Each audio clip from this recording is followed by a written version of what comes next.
It's the Wonkhe Show. We talk student experience, tackling sexual harassment and hate crime, outward mobility, and what the next leader of the Conservatives thinks of HE. It's all coming up. Got to work with experts outside the university. You've got to have people on site who are trained, who are supported, and you've got to make sure that staff in general, not just a handful of kind of champions, are really up to speed with the issue. So I mean, when I spoke to women, particularly for International Women's Day, working in this area.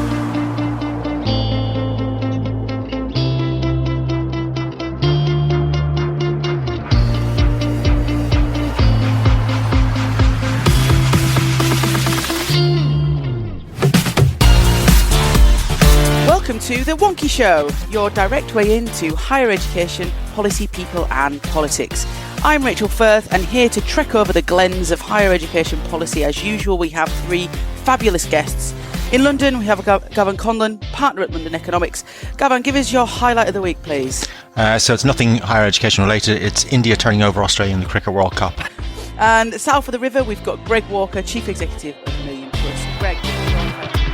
Oh, I think it's probably nothing HE particularly, the spectacle of the Tory leadership contest and 10 candidates doing launches within a space of 48 hours with Dutch Stroop waffles, gold wristbands, and the theme tunes pumping out from Katy Perry and Justin Timberlake. It's been quite an interesting week, hasn't it? And journalists no doubt been running around with like headless chickens during this period. Indeed, and my obsession with Matt Hancock grows stronger by the minute. And in Wonkhe HQ, that exists only in the cloud, we have Wonkhe's editor, Debbie McVitty. Debbie, give us your highlight of the week, please.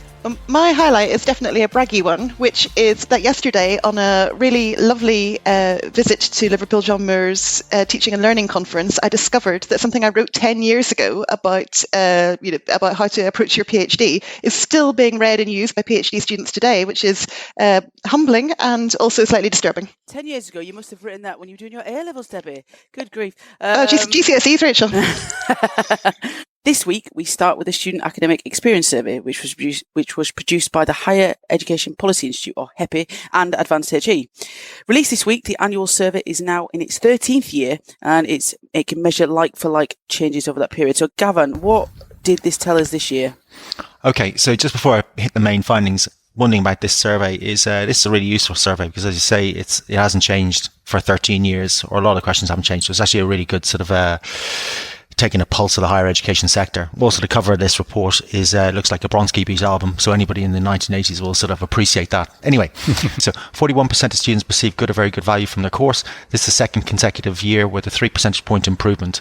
29% of students perceive poor or very poor value from their course, which is a drop of 3 percentage points since last year and 5 percentage points since 2017.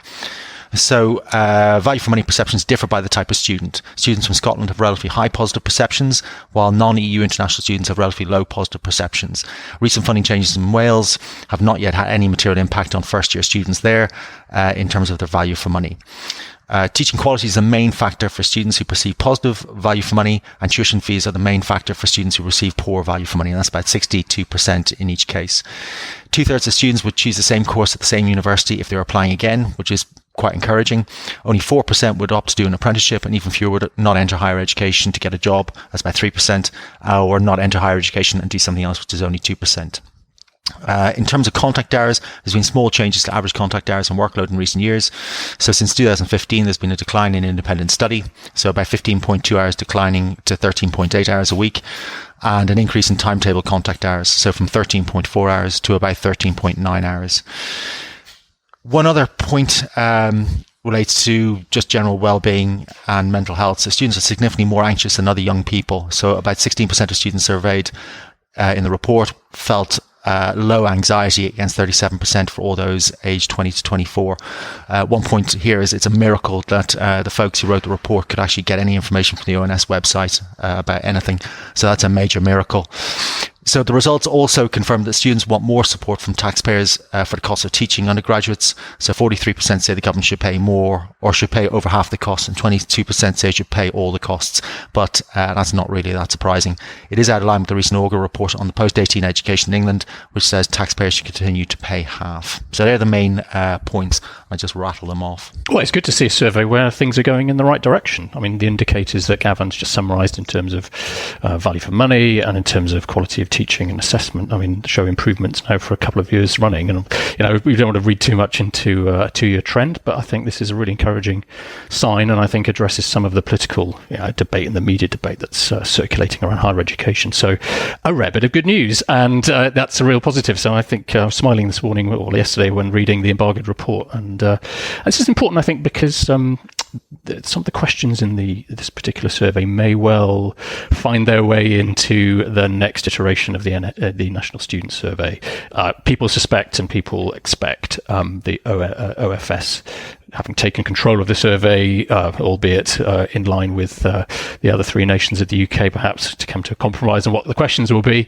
But people expect that there will be questions in future on value for money and more detailed questions about teaching intensity and so on. So this is a really crucial report, and it's good to see things moving in the right direction. I think, reading this survey, and I should sort of caveat my comments by saying, this is a really substantial piece of work and asks some very important questions. But I couldn't help thinking that there was a window in policy world where the interests and concerns of HEPI as a kind of as a sort of a watcher of policy, and Advance HE as HEA as well as a sort of champion of excellent learning and teaching were really, really closely aligned. In the era of the design of the TEF, before that David Willett's championing learning and teaching and talking about things like contact hours, and now I sort of I'm beginning to see a sort of slight divergence. So the focus on things like student wellbeing and value for money, that's still very current in the policy landscape, but actually the sort of things about sort of assessment and feedback and the more kind of detail of the learning and teaching experience and environment feel a bit off topic in some ways. And although those things are important in the round, they don't feel like necessarily part of the national policy conversation. So I think there's something about these sort of things sort of are beginning to sit sort of rather uneasily alongside each other for me. And the other thing that I thought was the way that the individual institutions are beginning to develop their thinking around what it is that they're offering, how they're differentiating themselves. Actually, the kind of the national, the sector-wide picture, or even that kind of sort of mission group or institution type comparison feels a bit rough. And I think, so, I mean, and every survey is always a kind of snapshot, and it always starts further conversations. And I think that there will be some really useful conversations going on inside institutions as a result of this survey. But I'm not sure, for example, what comparing every post-92 institution in the sector tells me, because increasingly they are so different and they're trying to do different things. I mean, I've actually spent a bit of time looking at the previous year's surveys as well, but really there's not many changes year on year, and I think you can't read too much into sort of a quick flip around in terms of whether more or less people think there's a change in value for money or perceptions of value for money. I think there are many positives in this report, but for instance, issues about 2/3 of respondents said that they wouldn't change their decision in terms of the university or the course that they were undertaking. It's also reassuring that you see about 1/3 of students say that their expectations were not fulfilled, but that was because it was a lack of effort on their part. Okay, so people are sort of quite realistic about why expectations are met or otherwise. One of the things is that there's lots of chat about value for money, and that's a big sort of thing, and but I think the bigger issue relates to things like satisfaction and expectations. And satisfaction and expectations are sort of leading indicators of value for money, and they're driven by teaching. So a lot of the people who sort of say their expectations were met, it was because of teaching, good teaching, and a lot of people who said that their expectations were not met, it was because of teaching. So I think people are, reading too much into the issues about fees and actually sort of veering away from issues about teaching quality. One other thing that nobody has mentioned is about all this stuff, all this material and league tables. All this stuff about teaching is essentially unchanged over time. But when you see league tables and some institutions are jumping around 20 or 30 places, this really sort of makes you question about the reliability of league tables and why we actually look at league tables, because the fundamentals haven't changed. So why would individual organisations' rankings have changed to such an extent? It's really sort of, there's a dichotomy between the two. And the small decline in the level of independent learning reported in the survey. Again, Gavan's right, we shouldn't read too much into 1 or 2 years' results as a trend. But I mean, that could be, that is a real problem. And I don't know whether it's pressures on people working while they're studying. This is an issue across institutions, as people will be aware. But that's quite closely correlated with academic success, the level of independent study, as Tim Blackman, the Vice-Chancellor of Middlesex University, has reported in a couple of years ago. Yeah, well, so it signals student engagement. It does, yeah, absolutely. So that is a concern. One other thing, and this is a sort of name call for Nick Hillman at HEPI. I mean, essentially, there's other issues. I mean, these are a lot of correlations. I know we do this correlation thing later on, but a lot of the analysis here is just basically correlation. And there are real issues about the sample composition. So there's a reduction in the proportion of respondents who are arts and humanities, creative arts and history and philosophy and things. There's an increase in the proportion of the sample that are STEM graduates. So seeing changes in value for money might be driven from a compositional bias. I mean, this is wonky, so I'm giving you a bit of... Well, I think there's also a disproportionate amount of students that are from an independent school background as well. Yeah, I mean, when you look at the sample representativeness, and I think some work has to be done on that. And I think you really got to get into the crosstabs and sort of beat the hell out of the data with some econometrics to actually sort of see what's driving what. Because you love getting in the crosstabs. And I mean, the other thing, of course, is to get into the alternative providers as well. And so there's a small number that they were able to accumulate over 3 years. But I mean, if we're not going to, if we're going to be able to kind of capture the experience of the whole sector, that's going to have to improve. There's one other thing. I mean, there was a talk earlier about the OFS getting involved or maybe taking over the survey. I mean, I don't think that's a great idea because I agree. I've seen so many surveys that have just been butchered because, the policy choice of the time, somebody is going to ask about a particular, whatever it is, and then the continuity of the data gets destroyed. So, I mean, I'd be sort of strongly against that. If they want to run their own survey, fine, but this should just stay clean. Okie dokie, let's see who's been blogging for us this week. Hi, my name is Paul Webb and I'm a Widening Participation Officer at King's College London.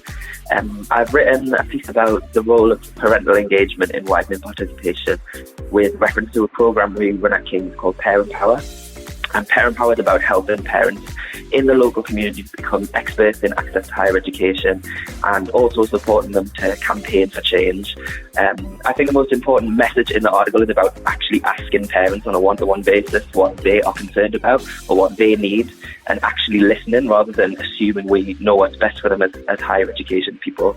So it's about building meaningful relationships and trust and not just giving them a canvas to talking about grade requirements and expecting any kind of real impact. So I think it's time to go beyond just information, advice and guidance and to really start designing quality, tailored parental engagement programs for the communities that we serve. Hi, I'm Johnny Rich. I'm the Chief Executive of the Engineering Professors Council and Chief Executive of outreach organisation PUSH. The Augur Review mentions the word value a lot, but it never defines it. From recent pronouncements, it's clear what the Education Secretary, Damien Hines, thinks value means. He thinks it means a degree that leads to a high salary. He recently said that any course whose student didn't start repaying their loans within 5 years was a poor value course. My piece that I've written for Wonkhe this week looks at all the ways that Damien Hines and the Augur's missing definition is wrong. Focusing on salaries is bad for enterprise, it's bad for the arts, it's bad for people who want to give more to society than they take, and it's bad for regional and social development. The problem is that value is a hard thing to define. And so instead of value, we should look at our values. We should ask what matters to us and what education is for. We need to be clear about that in order to design a funding system that can deliver it. Next up, the Office for Students, or OFS, has published an independent evaluation on tackling sexual harassment and hate crime in English universities. The evaluation carried out by Advance HE looks at the impact of 108 projects awarded a total of £4.4 million to tackle hate crime and sexual violence and harassment at 84 universities and colleges. Debbie, would you be so kind as to set the scene on this one for us, please? Thanks, Rachel. So this is in 2016, Universities UK published the Changing the Culture report, which was a sort of concerted effort to look at processes and best practice around tackling sexual harassment, sexual violence and hate crime in the higher education landscape. And following that, HEPI at the time put a fair amount of money into funding projects under the old Catalyst Fund, and Advance HE has now carried out an evaluation of those projects. There were two rounds. One was focused on the sort of sexual violence harassment, the other was focused on the hate crime, and it's evaluating what the impact of that funding has been. And to some extent, and particularly if you read the OFS summary of the report, it's quite a good news story because unsurprisingly, the existence of funding really does kind of focus minds and activity. So you've got lots of partnership working with students in addressing these issues. You've got good partnerships with the community emerging. You've got the appointment of specialist staff, and you've got lots of projects that are raising awareness and vitally kind of increasing reporting. But as Jim Dickinson's written very well on the site, if you go into the Advance HE report, which is much more reflective and much more dense, you find the real kind of meat of the evaluation. And there's clearly still some challenges around sustainability, which is what you always get with project funding, because when the money runs out, it's not, these projects don't always continue. Challenges around, in some cases, university leaders still feeling that there might be reputational damage by admitting that these issues are a problem for them, which is really distressing. But I think there's this kind of safety in numbers effect with everyone coming in at once to talk about it, which is sort of given some cover for nervous risk-averse leaders. And also, I think in some cases, challenges around partnership working with students, partly because there's a sort of there's an easy bunch of students to get to. They're the ones in student societies, they're the ones that are on campus full time, they're the ones that are already quite invested in these issues and are already kind of talking about them and wanting to do something. And then of course there's a sort of more dispersed group of students, whether they are kind of structurally dispersed, such as community groups, whether they're from a particular demographic that perhaps is culturally less keen or able to talk about these issues that may not be being reached. So there's some really, really rich recommendations in the long report, and I absolutely commend it to anyone who's working in this area. Yeah, so I mean, I come from this from a completely different perspective. I mean, I haven't worked in a university in 15 years, but I mean, it's clearly the case that there is, a fair prevalence of harassment in the workplace. And I think it's sort of coming to light. I think people have known about it for many, many years, but it's sort of coming out into the open. I think that's got to be a good thing. I think you've got to shine a light on institutional practices or, explicit or implicit facilitation of harassment. So I think everybody coming out at once and showing an evaluation of 108 or so programs, I think is a good thing. I think the thing that concerned me the most was the potential institutional response or unwillingness to engage because of perceptions of negative publicity. I find that sort of shocking. I don't think there's any excuse for that. So I think institutions, if you have the choice between, essentially that's tacit facilitation of harassment, and I think the publicity associated with that and actual harassment is worse than any alternative.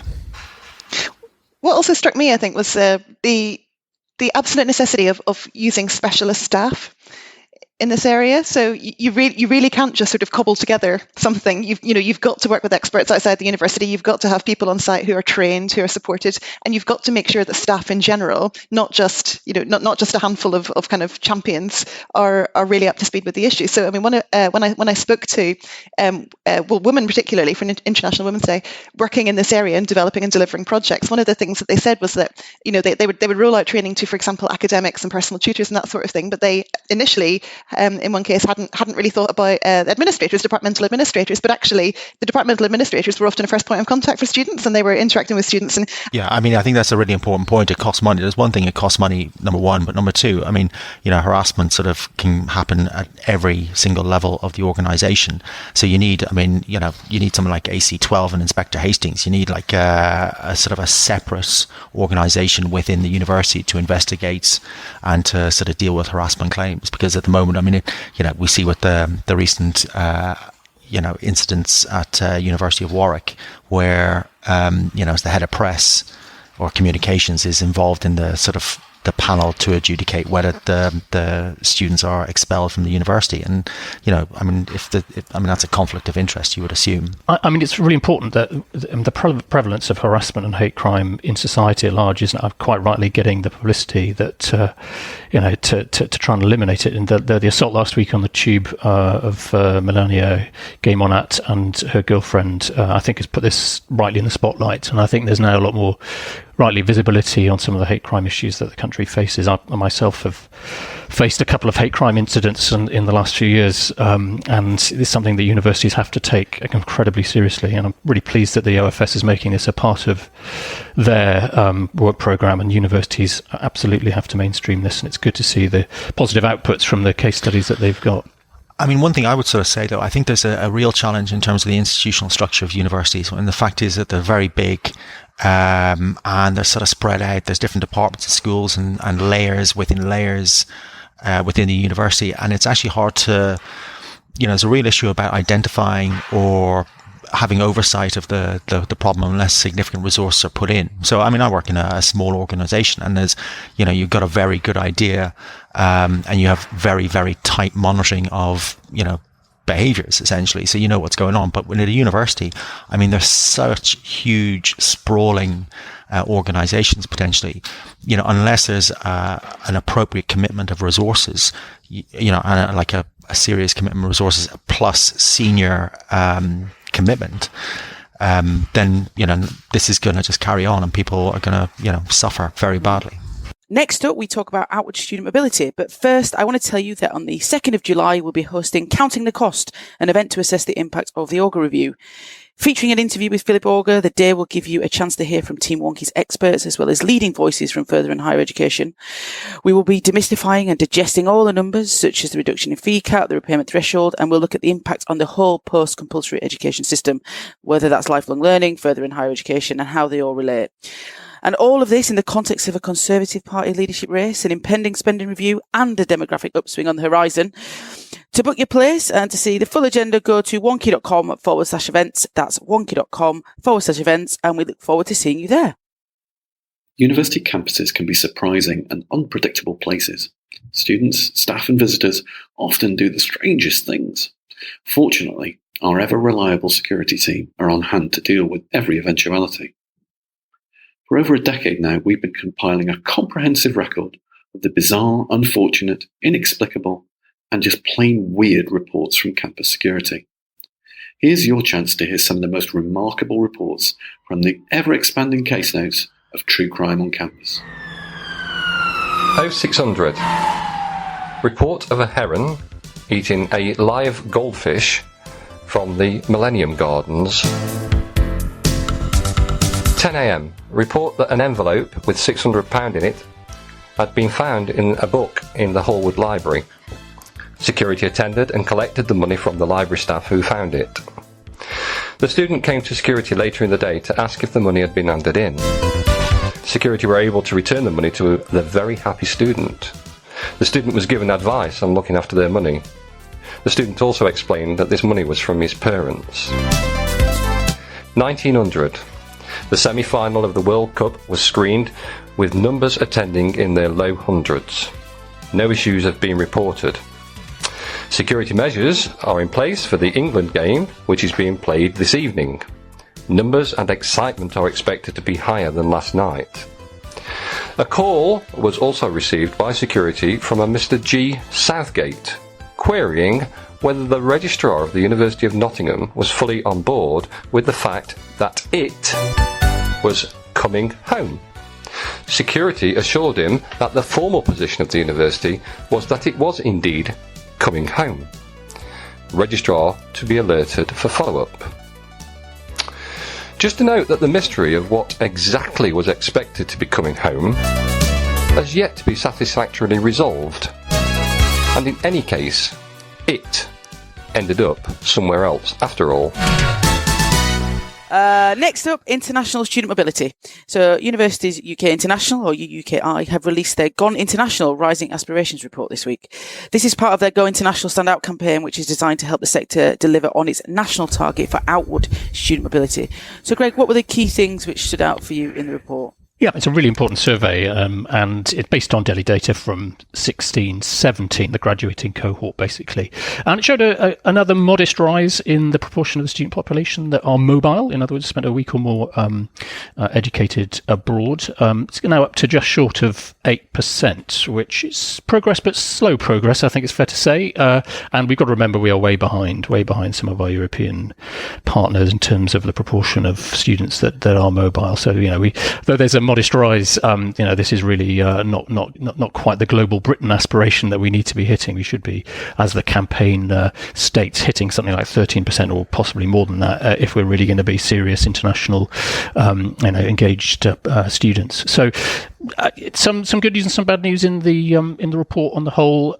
Good news in the sense that the class gap and the race gap in terms of the proportion of people from lower socioeconomic backgrounds who are mobile compared to those higher socioeconomic backgrounds is narrowing slightly, but there is still a gap of 3 or 4% between less advantaged and more advantaged people, which is a depressing statistic. And although the BME gap for mobility is shrinking a little bit, there is still a 3% gap for the students who are black compared to students who are white and those who do access mobility. So I mean people talk often about the benefits that mobility has to students experiencing it, and it's clear again from the data in the report that those are real. So 92% of mobile graduates got a first or upper second class degree, whereas only 80% of non-mobile graduates do. Now, whether there's a causation there, I don't know, but I think there's a good indication that opportunities abroad really do stimulate people's academic achievement, and so it's really important to fix our gaze on hitting the target in the campaign of raising this from 8% effectively to 13% in only 2 years. So now how we can do this in the context of hard Brexit, goodness knows. If we're going to be crashing out in November, then of course we will probably leave Erasmus Plus the day after. So that would be a real concern. And we do want strong commitment from the government, the UK government, to participate in Erasmus Plus, which they can do even as a non-member of the EU in the next round. So we do need to keep our eye on the international mobility ball, and this report is a very helpful sort of analysis and I think call to arms for the sector just to continue the work in this area and try to narrow the gaps, the participation gaps between the class gaps and the race gaps that are described. I think there's a really interesting intersection between the gap in the advantaged and disadvantaged students and then also the subject gaps. So the sorts of subjects that people tend to go abroad less are things like social work, computer science, sports science, nursing. These are vocational professional sorts of courses. They also tend to have in some cases, quite a lot of placement time and that sort of thing. And you might sort of argue that students studying these sorts of things have really enough on their plate without having to worry about going abroad. But they also, I think, in some cases tend to be, so nursing particularly, for example, is you're going to get a high preponderance of mature students, perhaps students with less HE background in their family and stuff like that. And I think one of the ways to tackle the disadvantage gap may be to actually look at the subject gap, because these subjects are not sort of necessarily constituted as being subjects in which a period abroad contributes to the overall subject, and also that you've got professional, statutory, and regulatory bodies to contend with. So I think rather than if I was a university vice chancellor thinking about how to boost my mobility, I might start by thinking about the way that the subjects are constructed and talking to the regulators and the PSRBs about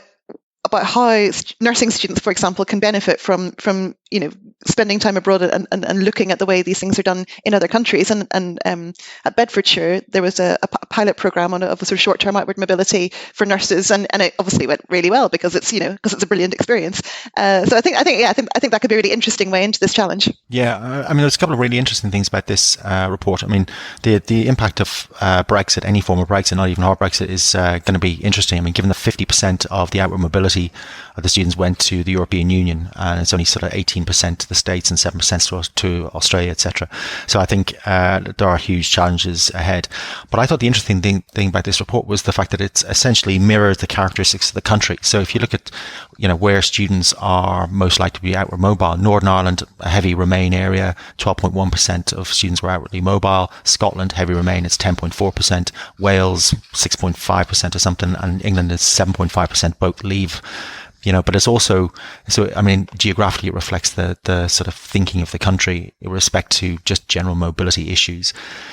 But then I think there are real issues here about, social class and entrenching socioeconomic factors. I mean, I think 15% of young people who were outwardly mobile were privately educated, compared to 7% for state schools. In terms of parental education, whether they had a degree, I think 10% of respondents had their parents had degrees, compared to 5% whose parents didn't have degrees. So I mean, there really is this. I'm not saying it's entrenching socioeconomic gaps, but it seems to be. Yeah, I mean, I think the task for government now really is to take international mobility more seriously in the negotiations and the plans for post-Brexit plans that they are assembling at the moment. And I hope the Treasury, when it looking at all the options for supporting post-Brexit contingencies, is looking at paying for continued participation in Erasmus Plus. People talk about managed no deal. I'm not going to get into the pros and cons of that in the Tory leadership debate. But if there is any scope for a managed no Brexit, I think that Erasmus and the international mobility programs ought to be pretty close to the top of that list to maintain our participation in those programs if we don't exit with a deal. So that's, I think, just a reminder to the government how important this agenda is. One last thing I've got on this is that a very high proportion of modern foreign language students were outwardly mobile, and you sort of expect to see that. I mean, I think I saw the figure of 93% of French students studying French were outwardly mobile, and that's great. But given the restrictions or the cuts in funding in sixth form education and secondary schools, so many secondary schools in the UK or in England are facing massive restrictions to their timetables, and you see the evisceration of modern foreign languages. So, what's actually happening is that the pool of secondary school pupils that are going to come through to university with those or undertaking those qualifications or those course subject areas that sort of would naturally lead to outward mobility, they're going to get eviscerated. So I think, even though this report is great, I think this is sort of like, peak outward mobility, and it's only going to go downhill from here, which is a real shame. Now it's time for Yes, but does it correlate? You may have seen, if you are one of Wonkhe's daily subscribers, that our regular host of this, David Kernahan, got married this week. So here to set this week's correlation question is Wonkhe's associate editor, David Kernahan's son, Ben. Hi, I'm Ben. My dad's away this week, so he's asked me to set some correlation questions for the podcast. First up, I was wondering whether the rise in teaching-only contracts and the rise in fixed-term academic staff has a statistical link. I'm worried that we're starting to see stratification in academia, and when I become an academic, I want to be able to do teaching and research because that's more fun. Teaching-only contracts and fixed-term contracts, yes, but does it correlate? I'll go first. No. I have no idea why. I couldn't make any sense out of this, Ben, but I think no. I think the case for it correlating relates to the, a sense that there's a sort of casualisation, and that being put in a teaching-only contract is more likely to be a short-term contract, but you get fixed-term contracts in research more. So I think, no, it doesn't correlate. Well, first of all, congratulations to David on the wedding. People have seen some of the Twitter photographs; they look fantastic. So good luck to him in his new stage of his life. But on answering the correlation, I don't think there'll be correlation. I think teaching-only contracts probably are more related to universities taking a stricter line on the ref and submittable staff for the next ref. I think that would be the principal correlation there. So my answer would be no. The answer is a yes. R squared is 0.52, a moderate correlation, which suggests that there is some link. The Russell Group uses more fixed-term contracts on average, but they also have more academic staff. Generally, it looks like the size of a university is the key to relationship. Data from 2017 to 18 HETA staff record, and where the data doesn't exist, I'm not using that catchphrase, okay? And finally, the Conservative Party is searching for a new leader. Sam Gyimah, the former Universities Minister, has pulled out. So what do the other candidates think of higher education? We've been looking out for any HE policy which has entered into the race. So Debbie, what do we know at this stage? Well, I should clarify for our listeners that at the time of recording, we're expecting, which is Thursday morning, we're expecting a number of the candidates to leave the race by about lunchtime today, because of the new rules that say you have to get a certain number of votes to be allowed to enter the next round, rather than kind of eliminating one at a time. So everything could have changed by the time people are listening to this. But I think it's fair to say the candidates are very unlikely to want to be drawn on some of the thornier issues in higher education. So I don't think we're going to see anybody coming out of the gate saying, I think we should cut tuition fees or increase funding to universities or ban sports science or anything kind of like that. I think what we've seen so far is candidates sort of setting out broad agendas within which education, post-compulsory education may feature. And I think Sajid Javid's probably got the most coherent view, perhaps, of this area. And writing in the FT at the weekend, he talked about a sort of a new settlement on skills and about sort of building up Britain's capability to respond to technological change and that sort of thing. But Jeremy Hunt has also said that there should be interest rate cut on student loans as part of his kind of New Deal for the youth. And Andrea Leadsom has said something about funding for apprenticeships and access to loans for skills, which sounded a little bit garbled, but she probably won't make it through the next round anyway. Honestly, listen, I don't know where to start on this. I mean, I've heard about Jeremy Hunt and the interest rate cuts. I mean, it's just like, retail politics, give some sort of notional fop to, hardworking families or hard-pressed families or whatever it is. I think it's, I think they've got like zero engagement with the higher education sector at the moment. I mean, Boris, I heard, pitching for working class white votes by talking about sort of, our great FE colleges and things like this. It's all political. There's no economics in it. I would doubt whether any of them have read more than a paragraph of some hastily cobbled together note summarising the Augur review. So I really haven't got a view on this at all. I think it's all pretty poor. Yeah, I think the Augur panellists will be probably despairing at the extent and quality of the debate on post-compulsory education in the leadership contest thus far.